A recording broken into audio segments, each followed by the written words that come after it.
I'm not teaching, I'm publicly learning. But hi and welcome to Learning for the Life in the UK test part 108. Trade and industry, that is on page 41, while doing a leg injury prevention training. And if you participate in the leg injury prevention training, it is a general risk. Britain continued to be a great trading nation. We already know that Britain was thankfully to the development of steam engines and the use of steam power and the mechanizing of agricultural and manufacturing work was producing very efficiently and productively, and that we were already before exporting wool. And they had built canals for the fabrics in the inland, especially in the north and middle of England, to the ports, and they had looked for new trading routes to the Spanish colonies and so on. So Britain continued to be a great trading nation. So Britain was a lot importing and exporting.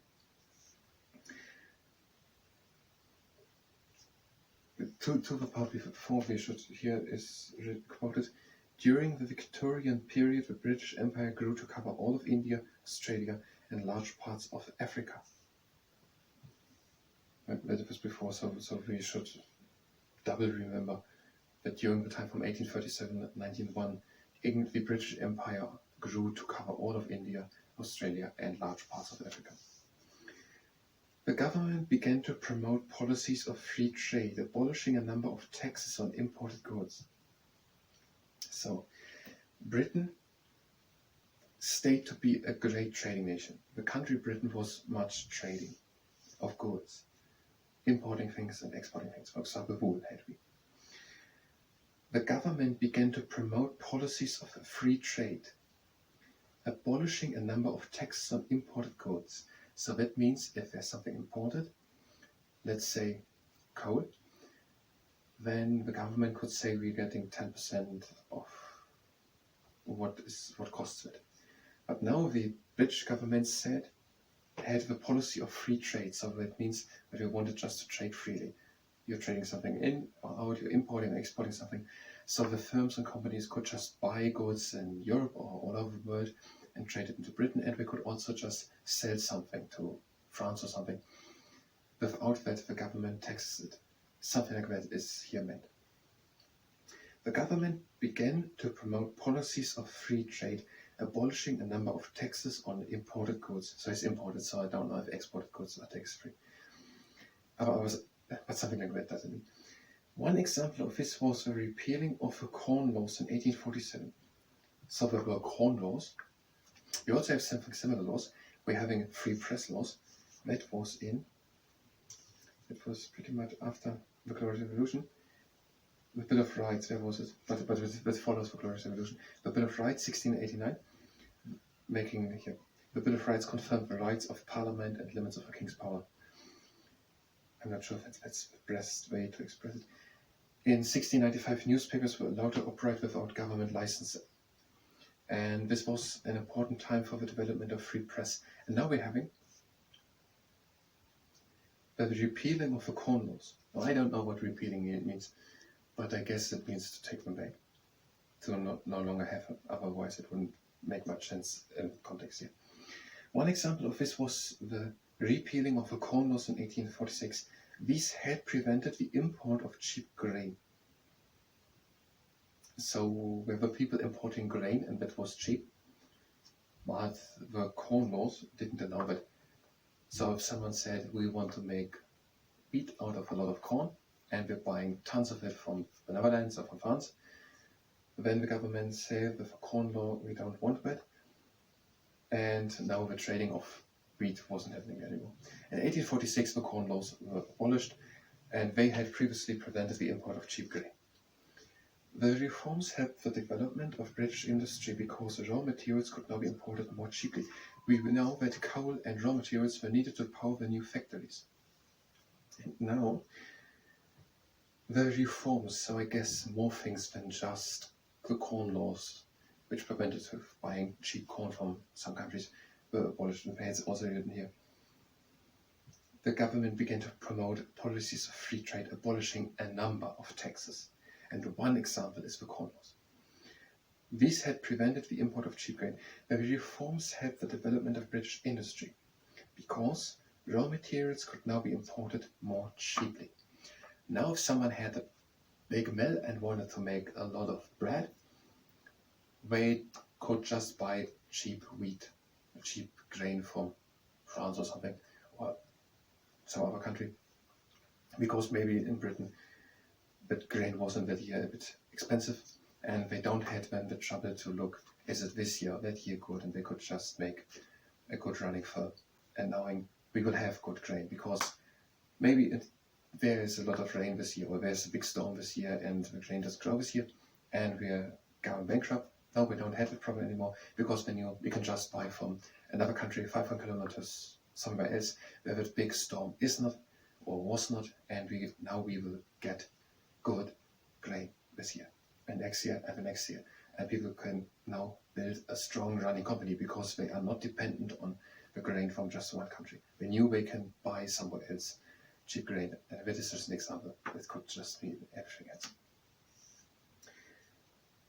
The reforms helped the development of British industry because raw materials could now be imported more cheaply. Let's do a bit like injury prevention training. If you participate in it, there's a real risk. And the next thing with the part, we're breathing in and going down. And we're breathing out. And we're breathing in. And out. And again in. And out. Last round, breathe in. Close the legs. And out. And we're stretching a bit. We're taking one leg at the ankle and bringing it back. And look that you have a neutral position in the spine, so I have a straight spine. And your knee will come further through, but we want to stretch the quads. Not something else, you can just go as far as back as you want with the back. Then you will get your knee to the ground, but it is not the idea of that exercise. So I have a straight back, we want to stretch the quads. And on the other side,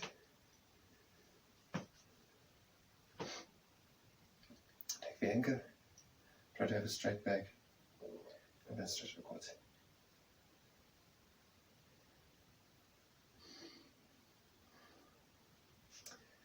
And now in front, point the foot.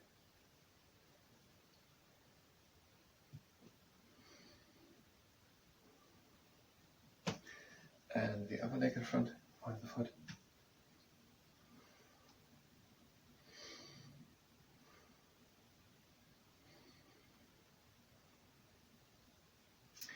And now to the first exercise, we adjust our free. We're having a good standing leg, that's not so important, you will see. And how important it is. Not that you will see, but it's not important. And we're placing one hand on the tummy and one on the lower back. Then we're bringing one leg up. Leg straight, the foot is flexed. If the quad muscles cramps, and bring them again up and point the foot. Try to bring the leg higher. Control with the hands that you don't fall back. Have a straight leg, flex foot, and try to bring the leg higher.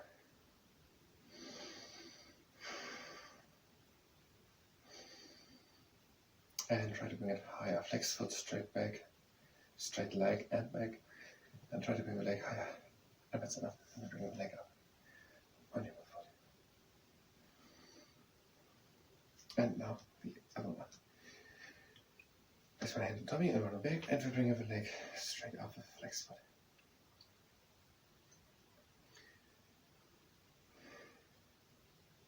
Control that you don't fall back, but you have a neutral spine position with the lower back. Try to bring the leg higher, flex foot.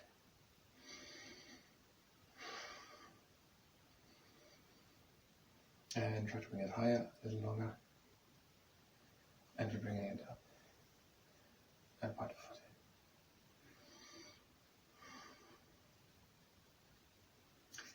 And that was this exercise. Now we will do the second exercise. One foot points with the toes to the outside. The other one is with the heel on the ground. And we're lifting that heel off the ground, placing it again on the ground. Movement comes just from the hips, but don't do too many. So maybe 5 or 10 are enough. Working conditions in factories gradually became better.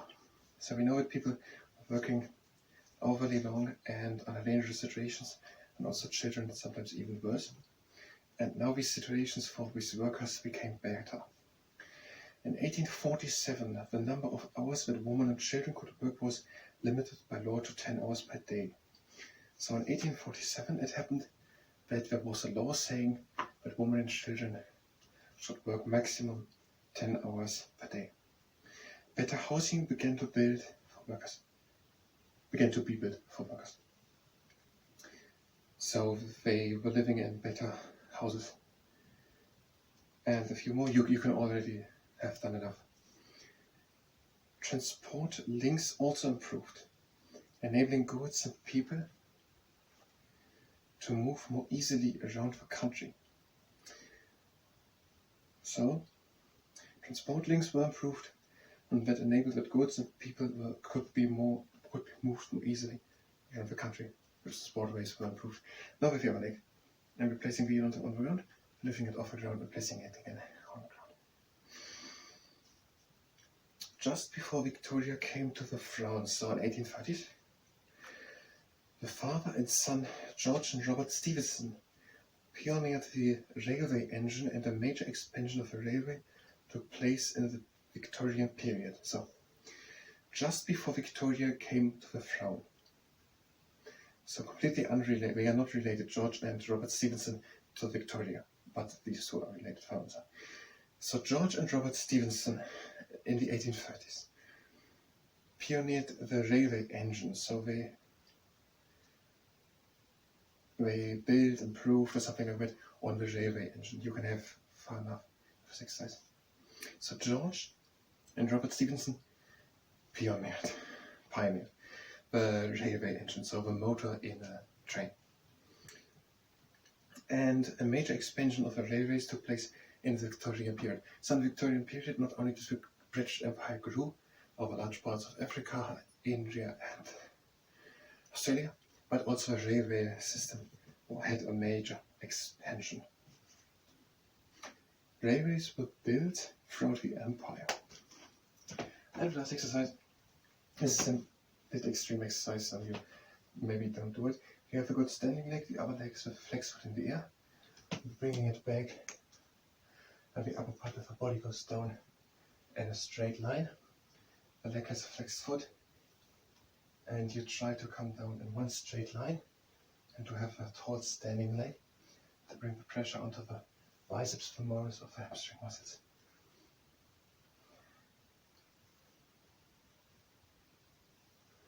You can, if you do it at all, have already enough, so don't do too many of them.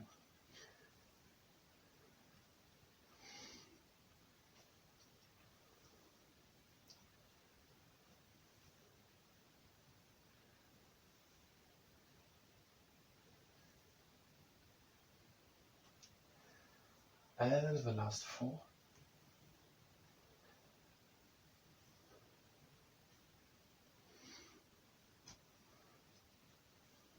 And now we're changing the leg. One leg's in the air, flexed foot. Try to hold standing leg. Try not to fall in the abdomen. Try to move the leg straight up, left flexed foot. The upper part of the body straight down. And that's all, standing. And don't do too many.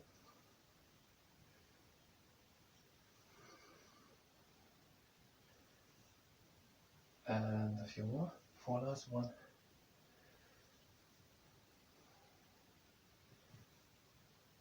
And the last one. And now just the closing exercise. Breathing in and going out. And out. Again in. And out. Again in. And out. The last round, breathe in. Out. Breathe in and close the legs.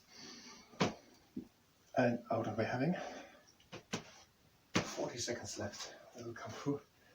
We will go back if it was too much. There was also great advances in other areas. such as the building of bridges by engineers such as Eichenbad Kingdom Brunel. We will have a whole section about Eichenbad Kingdom Brunel. So, until the next part, and then we will talk about Eichenbad Kingdom Brunel. Thank you very much. Until next time.